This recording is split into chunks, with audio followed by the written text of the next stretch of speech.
A paz do Senhor, seja bem-vindo a mais uma aula aqui do EBD em Foco. Eu me chamo Herberson, vou ministrar agora a lição número 4, que tem como título A Estrutura da Bíblia. Nós estamos estudando a revista CPAD, aí do primeiro trimestre do ano 2022, a revista que vem comentando sobre as Sagradas Escrituras. E na lição número 4, nós vamos falar de um tema que é um pouco mais técnico, mas é muito importante, sobre a organização dos livros da Bíblia.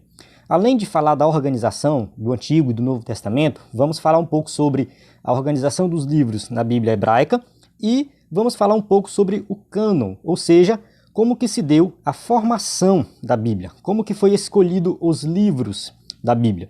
A gente já falou um pouco sobre isso na aula anterior e nessa aula nós vamos continuar falando sobre essa questão da formação do cânon das Escrituras. É um tema que vai, nos acompanhar nas próximas aulas. Isso é muito importante, nós entendermos como que a Bíblia é estruturada, como que ela foi formada, como foi escolhido os livros, como que se deu o processo de escrita. Isso é muito importante porque isso fortalece a nossa fé. Então, se você é crente em Jesus Cristo, considera a Bíblia como a palavra de Deus inspirada, que é útil para ensino, então você precisa aprender mais sobre esse tema, porque nós não devemos ter uma fé cega. A gente crê na Bíblia através da fé, mas a gente precisa também estudar, detalhar, ter uma confirmação de que tudo isso que a gente crê é realmente algo que é confirmado através da veracidade da Bíblia.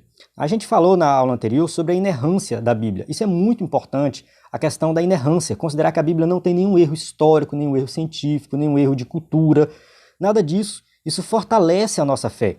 Então a gente precisa crer que a Bíblia ela é verdadeira, não é um livro fantasioso, não veio da mente de qualquer pessoa, mas um livro inspirado por Deus. É um livro organizado. Tudo que foi escrito muito bem pensado, muito bem organizado. A estrutura da Bíblia também foi algo organizado. E isso fortalece a nossa fé. Então eu convido você a assistir essa aula até o final.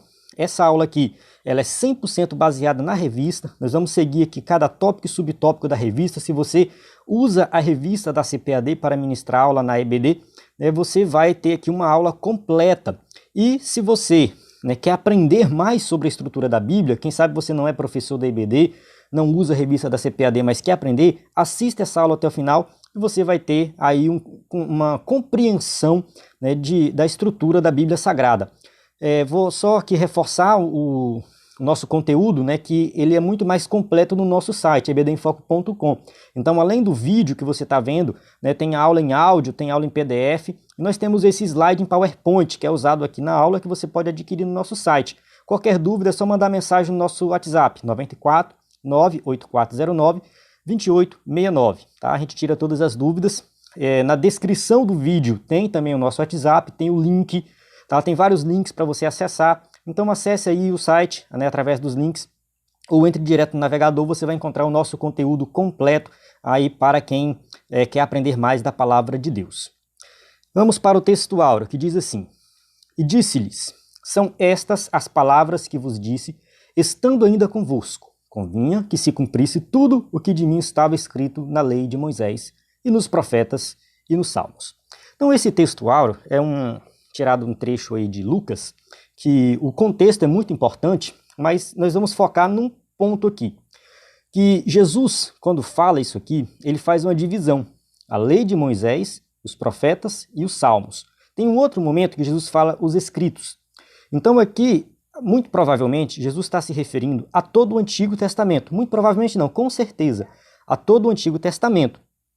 E Jesus está se referindo a uma divisão que a Bíblia tinha naquela época, que era dividida em 3 partes, no caso o Antigo Testamento.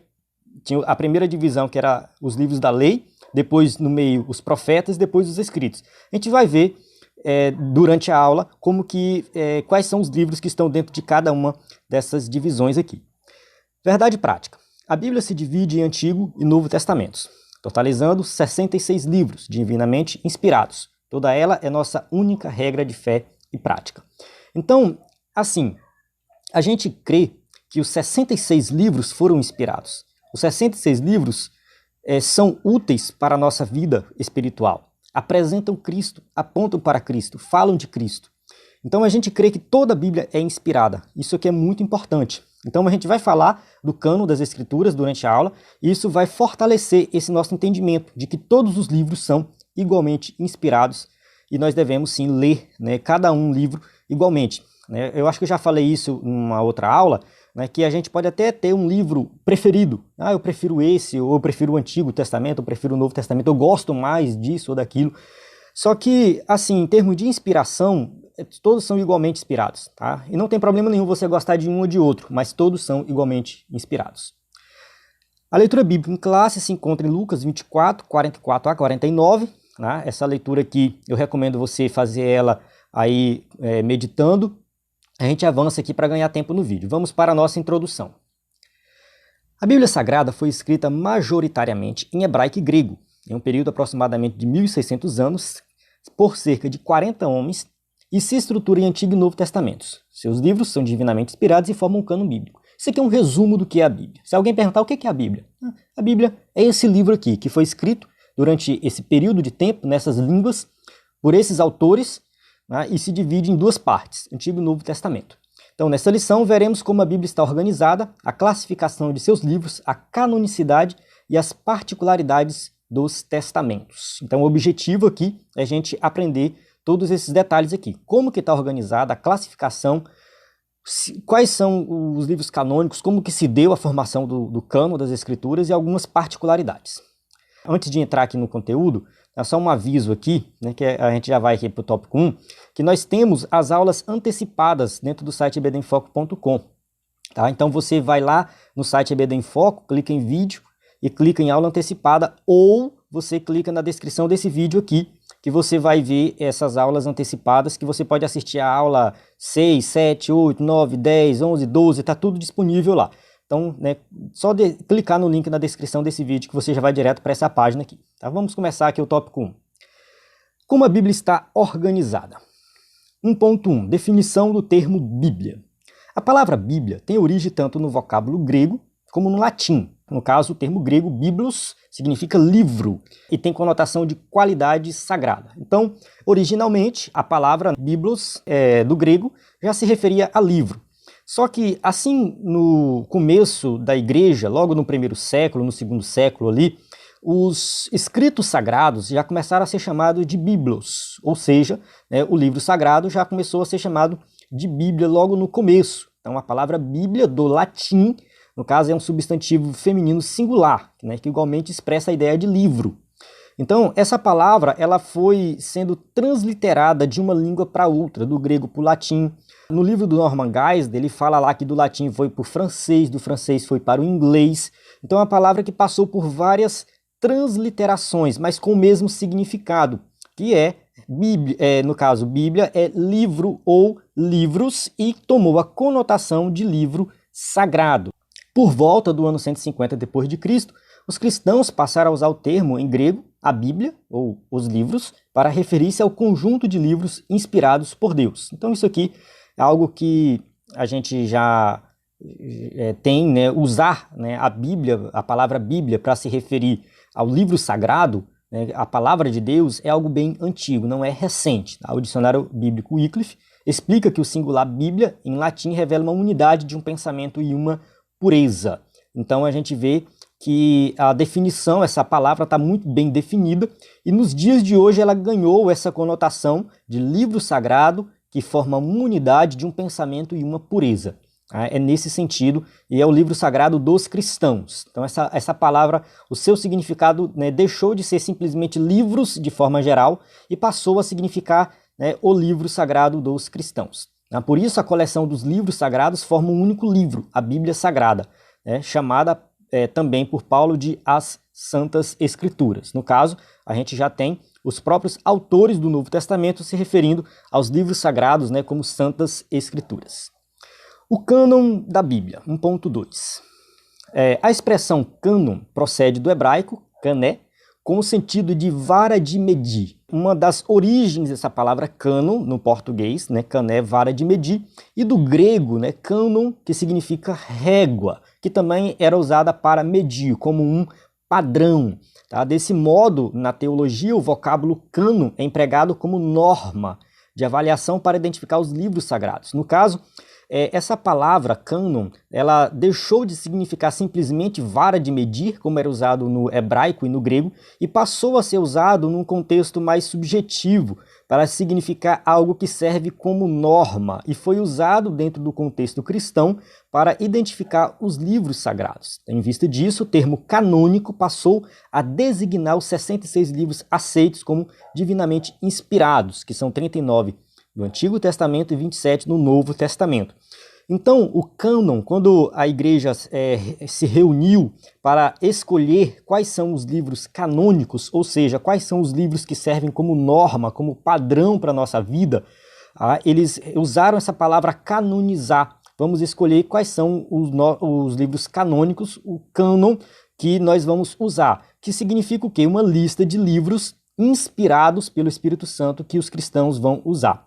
Então isso quer dizer que o Espírito Santo guiou o seu povo a reconhecer a autoridade desses escritos como regra de fé e prática.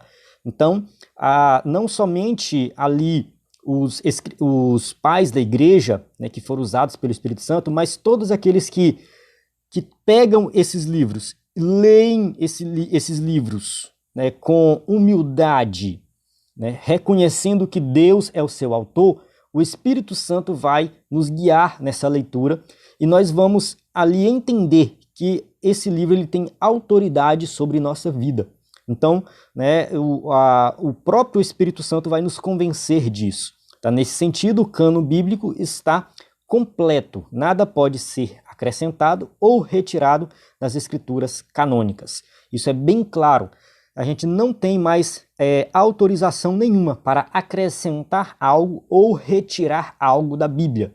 Não tem essa autorização. O cânon foi fechado e está completo. Você pode assistir uma aula extra sobre cânon que também está no site ebedenfoco.com. Eu vou deixar na descrição desse vídeo o link para você assistir. Nós temos vários vídeos sobre a Bíblia e tem um vídeo especial sobre o cânon das Escrituras que já tá, muita gente já assistiu. Se você não assistiu, assista ele. Se já assistiu, assista de novo, que tem uma informação muito rica de detalhes sobre a formação do cânon. Vamos lá, para o tópico 1.3. Os dois testamentos bíblicos. O termo testamento vem do latim testamento, né, que é a palavra no grego, né, traduzido do grego diatek, e da hebraica, né, a palavra hebraica berit. Esses termos, o significado original deles é aliança, pacto ou concerto de Deus com a humanidade.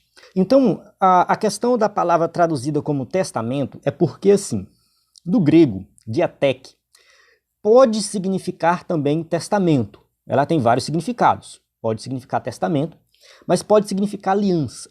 Acontece que quando traduziram diatek do latim, colocaram testamentum e trouxeram para o português testamento.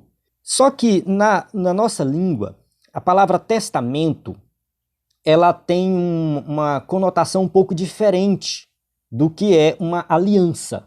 Então a tradução mais correta seria aliança e não testamento. Geralmente a gente usa a palavra testamento para se referir o que é um documento deixado por alguém que morre dando todos os direitos dos seus bens ali. Então a gente usa a palavra testamento nesse sentido. Só que esse não é o significado da palavra testamento na Bíblia. Quando aparece a palavra diatek ou berit, no caso diatek no grego e berit no hebraico, está se referindo à aliança, pacto ou concerto. O que é uma aliança? Uma aliança é um acordo realizado entre duas pessoas. Só que nesse caso aqui a palavra diatek ou berit é uma aliança, é um acordo onde uma das partes é superior, tem muito mais autoridade do que a outra parte. É como se fosse um pacto entre um homem, sei lá, muito importante, muito poderoso, e um outro homem mais comum da sociedade, naquela época, né? Eu colocando aqui nos tempos bíblicos. Então, no caso, trazendo para o contexto cristão, é um pacto entre Deus, ou seja, o ser superior, criador do universo, e o homem, né? Um ser, né, criado, uma criatura, né, que tem que se submeter a esse Deus todo-poderoso. Então, quando tinha uma aliança, um pacto, né, existia algumas exigências por parte desse ser superior, que é Deus, e por outro lado, né, o homem ele deve ali assim assumir algumas responsabilidades, né, diante desse pacto. Ele assume algumas responsabilidades e tem que cumprir essas responsabilidades. Então, basicamente, quando a Bíblia fala de aliança, está falando nesse sentido. Então, Deus fez uma aliança com Noé, Deus fez uma aliança com Abraão, fez uma aliança com Davi. Então, a gente tem várias alianças. Tá? E, de forma geral, nós temos as duas principais alianças, que é a aliança do Antigo Testamento, né? Antiga aliança, e a Nova Aliança. No caso, a expressão Antigo Testamento foi inaugurada por Paulo e refere-se aos livros dos judeus reconhecidos por Jesus como as Escrituras, a lei, os profetas e os salmos. Vamos ver aqui a passagem que Paulo usa. 2 Coríntios 3,14, Paulo fala assim, ó, mas os seus sentidos foram endurecidos, porque até hoje o mesmo véu está por levantar na lição do Velho Testamento. Aí eu coloquei entre parênteses diatec, a palavra usada lá foi diatec, ou seja, aliança. A tradução dessa Bíblia aqui colocou no Velho Testamento, mas uma tradução mais correta seria Velha Aliança ou Antiga Aliança, o qual por Cristo foi abolido. Ou seja, aquela aliança de Moisés, a aliança que Deus fez lá com Moisés no Monte Sinai, onde Deus entregou a lei, onde tinha que ter sacrifício de animais. Essa é a antiga aliança. Essa antiga aliança, ela venceu. Essa antiga aliança ela foi abolida por Cristo. A nova aliança agora é diferente. Então a gente tem uma nova aliança, né? No caso, o termo Novo Testamento foi usado para se referir ao cumprimento profético de Jesus como mediador da nova aliança. Olha só o que diz Hebreus 12, 24. E a Jesus, o mediador de uma nova aliança, e ao sangue da aspersão, que fala melhor do que o de Abel. Então a gente tem aqui, né, os escritores hebreus colocando que Jesus, né, ele inaugurou agora a nova aliança, né, que é traduzido muitas vezes por Novo Testamento, mas o correto é nova aliança. Então tem a antiga aliança, que tem a ver com Moisés no Monte Sinai, a entrega da lei, o sacrifício, a instituição do sacrifício, do sistema de sacrifício. E temos a nova aliança que foi inaugurada por Cristo, que é marcada também pelo derramamento do sangue, que é o sangue de Jesus, que foi feito de uma vez por todas, e essa é a nova aliança. Então Jesus é o mediador dessa nova aliança. Essas duas alianças, elas implicaram numa transformação espiritual do povo e resultou na produção de livros, de literatura. No caso, a gente tem os livros do Antigo Testamento, que é a Antiga Aliança, e os livros do Novo Testamento, que é a Nova Aliança. Então, a aliança em si é algo muito, muito, muito superior. É algo muito como se... é o evento em si, é o evento que aconteceu. E os livros, eles vão registrar essa aliança. Vão estar ali os detalhes dessa aliança. Então, quando a gente tem o Antigo Testamento e o Novo Testamento, é o registro dessas alianças. Então, a expressão também passou a designar os escritos inspirados dos cristãos, igualmente reconhecidos como as Escrituras. No caso, né, a gente usa Antiga Aliança e Nova Aliança, ou Antigo Testamento e Novo Testamento, para se referir à Bíblia Sagrada. No caso, o Antigo, os livros do Antigo Testamento e os livros do Novo Testamento. No caso aqui, Pedro escreve assim, ó, e tende por salvação a longanimidade de nosso Senhor, como também o nosso amado irmão Paulo vos escreveu, segundo a sabedoria que lhe foi dada, falando disto, como em todas as suas epístolas, entre as quais há pontos difíceis de entender, que os indoutos e inconstantes torcem igualmente as outras escrituras para a sua própria perdição. Então, 2 Pedro 3, 15 e 16, né, fala que o que Paulo escreveu também é classificado como escritura, ou seja, os escritos dos apóstolos do Novo Testamento são escrituras sagradas. É o contexto da nova aliança. Vamos falar um pouco do Antigo Testamento. Tópico 2 aqui, como que se deu a formação do Antigo Testamento. Os livros do Antigo Testamento, 2.1. A classificação dos livros do Antigo Testamento, tal qual a conhecemos hoje, se divide nos seguintes grupos, como que a gente conhece, tá? A gente tem o Pentateuco, no caso que é a lei, constituída pelos 5 livros de Gênesis a Deuteronômio. Depois a gente tem os livros históricos, que são 12 livros, de Josué a Esté. Depois nós temos os livros poéticos, compostos de 5 livros, de Jó a Cantares de Salomão.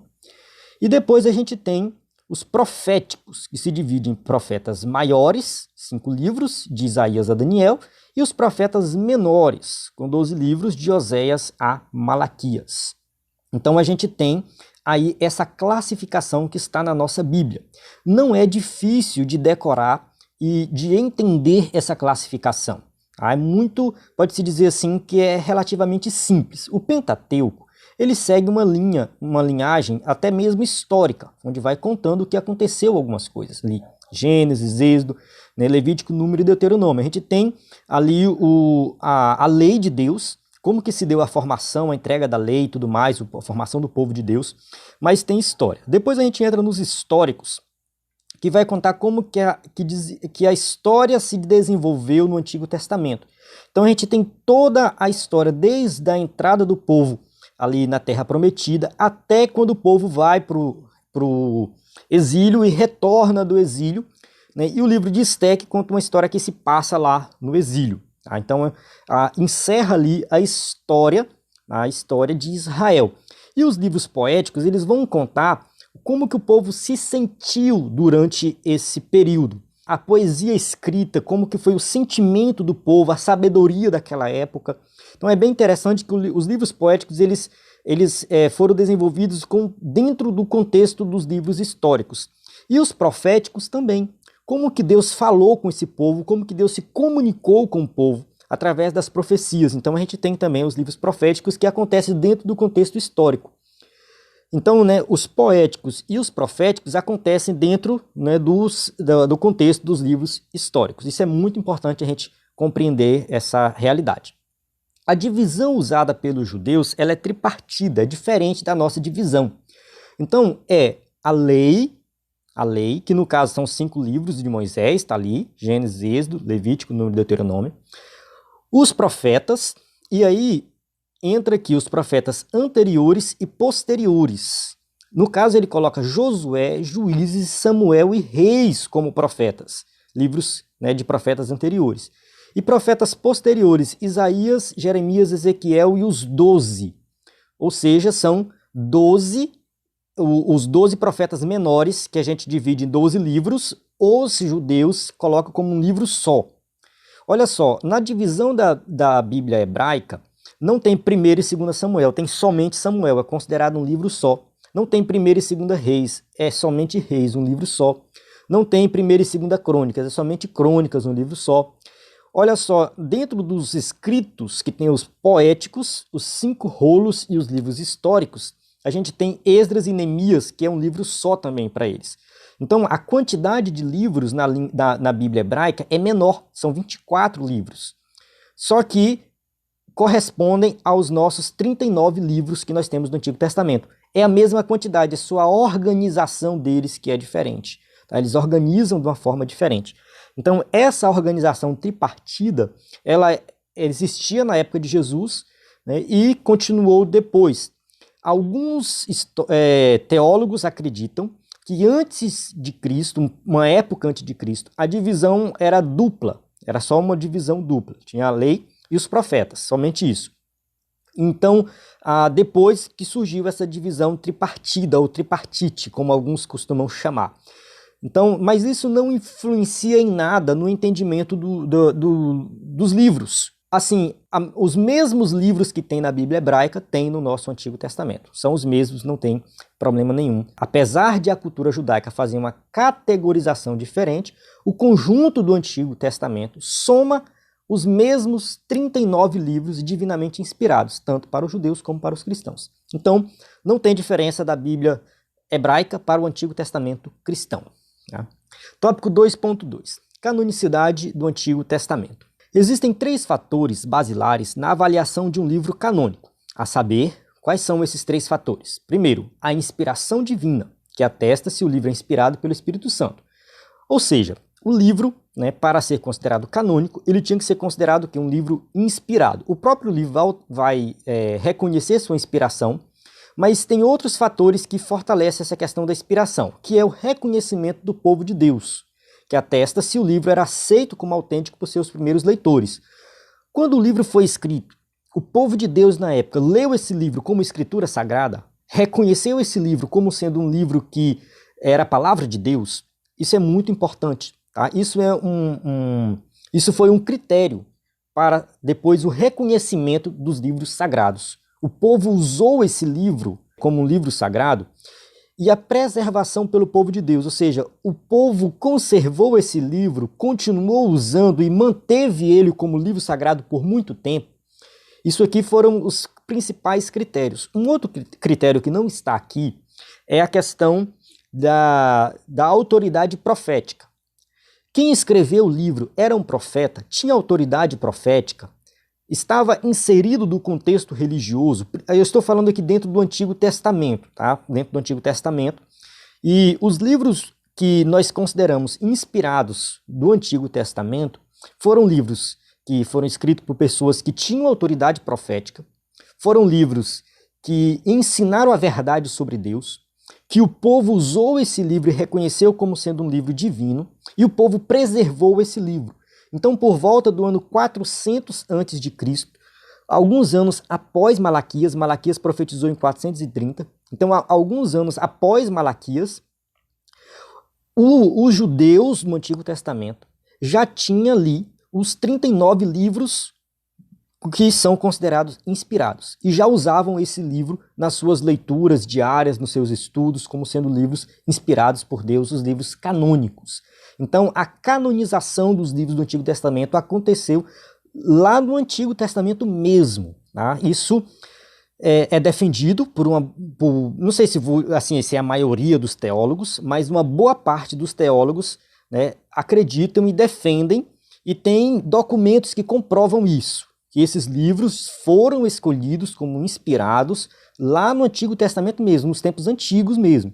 Tá? Não foram livros inseridos a posteriori, mas foram livros, né, que, assim que eles foram escritos, o povo de Deus já foi adotando como livro inspirado. Por conseguinte, a confirmação desses elementos revela que, desde o início, os livros do Antigo Testamento foram recebidos e guardados como inspirados e autorizados por Deus, dotados de veracidade e de autoridade. 2.3 Particularidades do Antigo Testamento. Quase a totalidade dos livros escritos, né, no caso foram escritos em hebraico, chamado na Bíblia de a língua de Canaã. Algumas porções foram escritas em aramaico, né, uma espécie de dialeto que deu origem à língua árabe. O aramaico e o hebraico eram muito parecidos. Alguns falam que era como se fosse o português e o espanhol, outros falam que é como se fosse o português e o francês.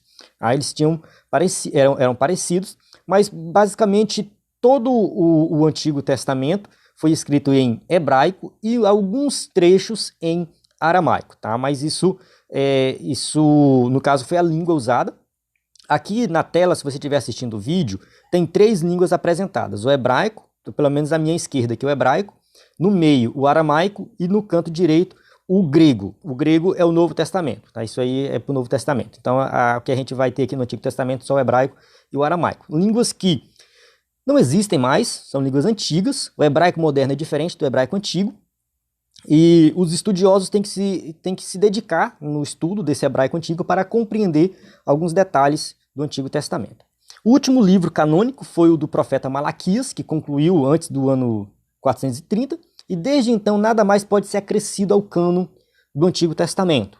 Ou seja, ali, depois que Malaquias terminou de escrever o seu livro, o cânon foi fechado e nada mais foi acrescentado. Aí, conforme o teólogo Norman Geisler, para facilitar a tarefa de citar a Bíblia, em 1227 d.C., o texto foi dividido em capítulos e por volta de 1445 o Antigo Testamento foi dividido em versículos. Então essa divisão de capítulos e versículos é algo relativamente recente. Na época de Jesus não existia essa divisão. Era um texto corrido, direto, que eles, né, pegavam o rolo, abria, procurava ali e lia o texto. Então as citações do Antigo Testamento eram feitas diretamente no texto, sem capítulos e versículos. Encerrando essa parte do tópico 2, vamos para o tópico 3, o Novo Testamento. 3.1 Os livros do Novo Testamento. Esses livros foram reconhecidos pela Igreja após a morte e ressurreição do Senhor Jesus, né, e estão classificados em 4 grupos principais. Os Evangelhos, que são os 4 livros de Mateus, Marcos, Lucas e João. Histórico, que no caso é somente o livro de Atos. Epístolas, que no caso temos as Paulinas, 13 cartas, né, de Romanos a Filemon. As epístolas gerais, que são 8 cartas de Hebreus a Judas. No caso, as gerais, a gente tem Pedro, a gente tem João, a gente tem Tiago. E nós temos um livro de Revelação, né, que é constituído pelo livro de Apocalipse. No caso, o último livro aí, um livro apocalíptico. Então a gente tem essa divisão aí no Novo Testamento. Tá? O conjunto totaliza 27 livros inspirados, autorizados, que são chamados de canônicos. Então esses livros foram os livros escolhidos como livros canônicos. Tá? A gente vai falar daqui a pouco sobre a formação do cânon. Vale ressaltar que na minha aula lá, que a aula extra sobre a Bíblia, que eu falo da formação do cânon, eu falo do cânon do Antigo Testamento e do Novo Testamento. Tá? Tem a aula lá que você pode assistir. 1 Coríntios 2,4 diz assim, ó, a minha palavra e a minha pregação não consistiram em palavras persuasivas de sabedoria humana, mas em demonstração do Espírito e de poder. Então o próprio apóstolo Paulo vai confirmar que aquilo que os apóstolos pregavam na época, não somente ele, mas todos os apóstolos, era demonstração de espírito e de poder. Era inspirado. Então tudo que eles escreveram foi inspirado, considerado inspirado e palavra de Deus. Aí a gente entra na parte da canonicidade do Novo Testamento, 3.2. Os critérios de avaliação do Novo Testamento são iguais aos que determinam o cânon do Antigo, isto é, inspiração, reconhecimento e preservação dos livros como palavra de Deus. Nesse sentido, a Bíblia oferece indiscutíveis provas de inspiração do Novo Testamento. Então a gente tem aí o critério usado pela Igreja para escolher os livros sagrados. Lá na minha aula eu detalho bastante sobre isso, não dá na minha aula extra, tá? Não dá para falar aqui, mas eu vou dar uma pincelada aqui. A formação do cânon do Novo Testamento se deu ali por volta do ano 390, ou seja, já no final do quarto século. Isso aconteceu, até demorou um pouco a acontecer, porque a igreja era muito perseguida, era difícil para a igreja se organizar, né, nesse sentido, mas os livros considerados inspirados, que são os 27 livros do Novo Testamento, esses livros eles não foram escolhidos aleatoriamente, eles foram escolhidos seguindo critérios que a igreja já adotava, ou seja, esses livros eles eram inspirados. Vamos ler aqui, ó. 1 Tessalonicenses 2,13. Pelo que também damos, sem cessar, graças a Deus, pois, havendo recebido de nós a palavra da pregação de Deus, a recebestes não como palavra de homens, mas segundo, na verdade, como palavra de Deus, a qual também opera em vós os que crestes. Ou seja, aquilo que eles pregaram, que ensinaram, que escreveram, a igreja recebeu como palavra de Deus. A igreja adotou esses livros, né, logo no início, como livros inspirados. Né? Quanto ao reconhecimento dos livros como fidedignos, desde o início, os escritos falsos foram refutados pela igreja, ou seja, aquilo que era falso, a igreja refutou, e pegou somente aquilo que era inspirado, que eles consideravam palavra de Deus. Em relação à conservação das escrituras, os primeiros cristãos adotaram a prática de leitura dos livros autorizados em suas reuniões e cultos. Então, os livros que a igreja considerava inspirados, no caso, os evangelhos, Mateus, Marcos, Lucas e João, as cartas de Paulo, as cartas de Pedro, enfim, todos esses livros que eram lidos na igreja, que eram adotados, que a igreja já adotava, quando reuniram para organizar o cânon, já pegaram isso que já acontecia na igreja. A igreja já tinha adotado, já estava usando, já considerava inspirados. Aí você pode se perguntar, mas não tinha nenhum outro livro que a igreja usava? Tinha. Tá? Tinha outros livros, né? Tinha a de Daquê, o pastor de Hermas, as cartas de Clemente à igreja de Corinto. Esses livros também foram usados na igreja na época, mas eles não foram colocados no cânon por uma razão. Eles não foram escritos por um apóstolo ou por alguém que estava ligado a um apóstolo. Vamos lá. Mateus, apóstolo. João, apóstolo. Paulo, apóstolo, Tiago, apóstolo, Pedro, apóstolo. Né? Então, assim, esses foram os principais escritores do Novo Testamento. A gente tem Lucas, que não era apóstolo, mas era secretário de Paulo, andava com Paulo. A gente tem Marcos, que não era apóstolo, mas a tradição deixa bem claro, né, a tradição dos pais da igreja e tudo mais, deixa bem claro que Marcos estava ligado a Pedro, era secretário de Pedro. Na Hebreus não tem um autor definido e Hebreus quase que ficou de fora. Hebreus só não ficou de fora porque era muito usado pela igreja e não continha nenhuma heresia. Mas os critérios foram muito bem definidos. Então, alguns escritos, apesar de serem importantes e a igreja usar, ficaram de fora do cânon, porque não foram escritos por um apóstolo. Então, todos os livros que tiveram a sua autenticidade comprovada pela igreja e reconhecido pela igreja, eles foram colocados no cânon. Então foi algo muito bem feito, muito bem organizado, não foi feito de qualquer maneira. Tá? Mediante tais fatos, atesta-se que desde o começo a igreja primitiva reconheceu e preservou os livros canônicos alicerçados sobre o fundamento dos apóstolos e dos profetas. Algumas particularidades do Novo Testamento. Só reforçando que se você quiser aprender mais sobre o cânon das Escrituras, assista o vídeo extra que está na descrição do vídeo. Todos os livros do Novo Testamento foram escritos em grego koiné, no caso, num dialeto comum presente por toda a cultura de fala grega, o que muito auxiliou na propagação do evangelho nos primórdios do cristianismo. Na verdade, a língua falada em todo o Império Romano era o grego koiné, porque antes do Império Romano, quem dominou aquela região foi Alexandre o Grande. No caso, ele conquistou o seu império, foi bem amplo, né, ali tanto no norte do Egito, a parte da Judéia, toda a parte ali da Grécia, até chegar em Roma. Ali, no caso, a língua grega se espalhou. Quando os romanos conquistaram a região, os romanos não se importaram com o grego sendo a língua principal. Eles mantiveram isso. Então o grego se propagou e toda a região falava grego. Alguns chegam a dizer que muitas vezes Jesus pregava em grego. Não há nenhuma comprovação disso, mas há indícios de que Jesus pregava também em grego, não somente em grego, tá? Ele falava aramaico, que era a língua comum da Judéia, mas ele provavelmente também sabia grego para se comunicar com os de fora. Então, o grego era a língua mais usada. Quando Jesus sobe aos céus, os discípulos ficam, eles começam a levar o evangelho para aquela região e todo mundo falava grego. Por isso que o Novo Testamento todo foi escrito em grego. Todo o Novo Testamento foi escrito em grego. Alguns dizem que Mateus foi escrito em aramaico e depois traduzido para o grego, mas há uma certa dificuldade em provar isso. Não tem muita comprovação. Então, é meio que aceito que todo o Novo Testamento foi escrito em grego koiné. Algumas expressões, mesmo redigidas no vernáculo grego, possuem um significado em aramaico. Dentre elas, citamos, por exemplo, Marcos, ele faz algumas traduções. Ele usa Talita cum, que do hebraico significa menina, levanta-te. Tá? Abba pai significa pai, pai ou meu pai. Marcos 14:36. Eloi, Eloi, lama sabachthani. Deus meu, por que me desamparaste? Marcos 15:34. Então, Marcos, ele escreve para os romanos, para um povo gentil, e ele se preocupa, ao escrever alguns detalhes, ele se preocupa em citar como foi escrito em aramaico. Por isso que quando Jesus fala Eloi, Eloi, lama sabachthani, alguns falavam assim, ele está clamando por Elias. Por quê? Isso eram pessoas que falavam latim. E Eloi, Eloi, parecia muito com Elias em latim. Então por isso que eles se confundiam. E por isso que na cruz de Jesus foi colocada uma placa que estava escrita em aramaico, em grego e latim. Este é o rei dos judeus.